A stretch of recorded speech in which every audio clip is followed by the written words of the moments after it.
Você está esperando um mês normal para começar? Mês normal não existe, porque um mês aparece uma despesa da escola, no outro o carro que dá problema, no outro ficou doente, uma consulta, um exame, um medicamento. Sempre aparece alguma coisa no mês. E esperar um mês perfeito para começar, você não começa nunca. E quando acontece isso, o pensamento comum que aparece na cabeça das pessoas é: no próximo mês eu começo. Só que no próximo mês vai acontecer a mesma coisa e você não vai começar. Só que para organizar dinheiro, não se espera a vida parar para você começar. Você precisa organizar o seu sistema para saber o que fazer enquanto a vida acontece. E nesse vídeo eu vou te mostrar 3 coisas que vão ajudar você a mudar essa percepção. A primeira, como reconhecer um gasto irregular. Segunda, de onde o dinheiro desse gasto irregular pode sair. E a terceira, o que fazer quando esse gasto irregular ele não cabe dentro do mês. Nos últimos vídeos nós falamos sobre um sistema que falha e um teto que estoura. Agora eu trago para você uma situação completamente diferente. E não significa que o sistema todo falhou. Não. Nós vamos conversar sobre aquele mês que é irregular, que apareceu alguma coisa que não estava prevista e que mesmo com os mecanismos que você já aprendeu aqui, não conseguiu conter esse aparecimento inesperado. Mês irregular é o mês em que despesas que não aparecem sempre ou não aparecem no mesmo valor pressionam o orçamento ao mesmo tempo. Algumas são previsíveis, mesmo sem serem mensais. Material escolar, seguro, ou imposto, uma manutenção de alguma coisa de casa ou do carro, algum presente que teve que ser comprado. Quando são prováveis, mas não tem data certa, como a farmácia, pequenos concertos, deslocamentos extras. E algumas são emergências reais, perda de renda porque perdeu o emprego, um acidente que acabou fazendo com que você, depois de 15 dias, não recebesse a mesma coisa de sempre, uma doença importante, uma doença que realmente abala o orçamento da família, ou uma despesa indispensável e alta que teve que ser feita agora. E quando acontece tudo isso, o erro mais comum é chamar tudo de imprevisto. E quando tudo recebe o mesmo nome, a impressão que se dá é que você pode tirar o dinheiro do mesmo lugar. Só que esse é um grande erro, porque cada reserva tem uma função. E se tudo tem o mesmo nome, essa reserva não dá conta. E tem pessoas que acham que só dá para planejar um orçamento quando se sabe o valor. E a pergunta que vem é: como é que eu vou organizar se eu não sei o valor exato do que eu vou gastar? E essa pergunta ela parece lógica. Mas organizar não é descobrir o número perfeito. Organizar é preparar um lugar e uma regra para quando este número surgir. Você não precisa saber hoje o número exato do material escolar, por exemplo, mas você já sabe que todos os anos ele volta. Você não precisa saber qual é a peça do carro que vai quebrar, mas você sabe que em algum momento isso pode acontecer. Então, você não pode transformar qualquer oscilação em uma emergência. E emergência, se você não sabe o significado, tem um vídeo aqui no canal em que eu explico isso. Eu vou deixar o link aqui na descrição. Então, entenda uma coisa, você não organiza um mês irregular apenas separando os gastos. Você organiza classificando cada gasto e dando o nome de qual envelope, de qual reserva vai ser responsável por ele. Só que tem um ponto que fica escondido e que ninguém te conta, e é por isso que muitas vezes, mesmo planilhando tudo, as coisas não dão certo. Você pode criar uma planilha nova, abrir um novo envelope, que pode chamar de extra, de irregular, de imprevisto, o nome que for. Mas criar um nome não cria uma nova renda. Imagina a cena, entra R$ 4.000. Os gastos fixos consomem os R$ 3.600, só que aparecem R$ 900 extras. Separar tudo em camadas ajuda a enxergar o problema, mas ainda assim há um excesso aí, há um extra que não tem como ser coberto. Entendeu? Onde é que todo mundo fala para você planilhar e depois que você planilha você pensa que não resolveu nada? Porque a pergunta que vai ficar é: e onde eu coloco esse gasto a mais que aconteceu e que eu não tenho como dar conta dele? E a pergunta certa deveria ser o seguinte: De qual espaço esse valor que excedeu deve sair? E qual decisão eu tenho que tomar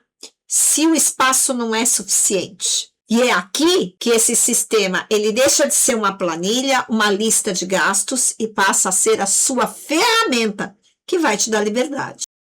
Quando um gasto irregular aparece, você pode seguir uma ordem. Primeiro, existe uma provisão ou um envelope específico. Se o gasto era previsível, material escolar, imposto, seguro, manutenção, ele deveria ser pago, total ou parcialmente, com esse dinheiro separado ao longo do tempo. Segundo, cabe na margem do mês? Margem é uma pequena folga para oscilações normais. Um mercado que você gastou um pouco mais, um transporte extra, uma farmácia eventual. Ela não substitui a reserva de emergência. E terceiro, existe um envelope de imprevistos cotidianos? Esse dinheiro responde por acontecimentos necessários, menores, sem uma data exata. Quarto, algum gasto flexível deste mês pode ser reduzido ou adiado sem comprometer o básico? Aqui não é cortar tudo, é escolher conscientemente o que perde prioridade por alguns dias ou semanas. Quinto, é realmente uma emergência? Reserva de emergência é proteção para situações que ameaçam a estabilidade, ou a renda, ou o funcionamento básico.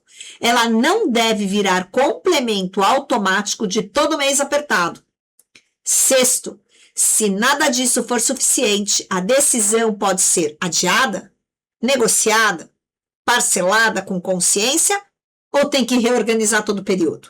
A ordem, ela importa porque ela vai impedir você de usar uma reserva de qualquer maneira e, ao mesmo tempo, impede que você finja que um gasto necessário cabe onde não cabe. Vamos imaginar 3 gastos dentro de um mês. Material escolar, R$300. Farmácia, R$120.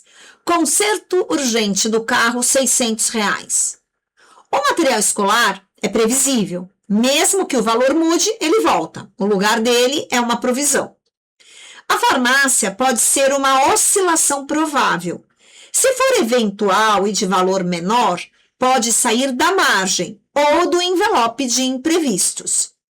O conserto do carro precisa de outra pergunta. Ele é necessário agora? Existe uma provisão de manutenção? É possível pagar uma parte e negociar outra? Sem carro, a renda ou a rotina essencial da família ficam comprometidos? Percebe a diferença? Não são apenas 3 contas. São 3 tipos de decisão. E é isso que evita que a sobra, o envelope e a reserva sejam usados como se fosse o mesmo dinheiro. E eu tenho certeza que agora você deve estar falando: ah, Cleo, isso tudo que você está me contando eu já fiz e não deu certo. Sabe por quê? Porque nem fazendo isso o valor fecha. E aí, o que eu faço? Eu vou te dizer primeiro que tudo que você organizou não foi inútil. Muito pelo contrário. Ele ajudou você a olhar exatamente o tamanho do mês quando você organiza tudo bonitinho e que você tem os envelopes. E mais, você evitou tomar uma decisão no escuro. Agora vem a segunda parte, que é justamente, e o que eu faço? Se nem com todos esses cuidados o dinheiro não deu. Quando não cabe tudo, você precisa definir prioridade. O que é essencial e inadiável, o que pode ser reduzido, o que pode esperar, o que pode ser negociado e qual fundo pode ser usado sem destruir uma proteção maior. Um sistema não promete que todo gasto caberá. Ele promete que você não precisará tratar todas as contas como se tivessem a mesma urgência.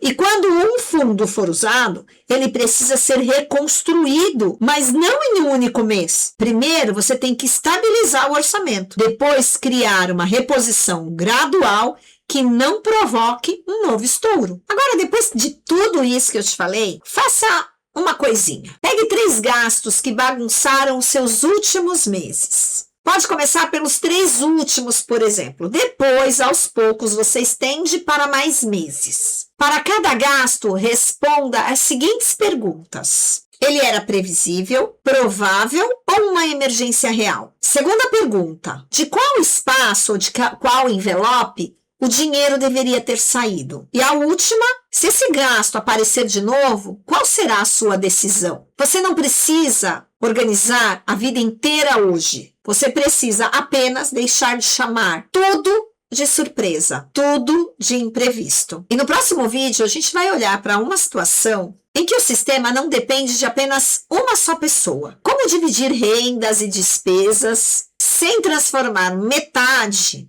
em sinônimo automático de justiça. Esse conteúdo ele tem apenas um caráter informativo. E ele não é nenhuma indicação de investimento. Eu espero você no próximo vídeo em que vamos olhar o sistema quando é necessário dividir as entradas e as despesas. Te espero lá.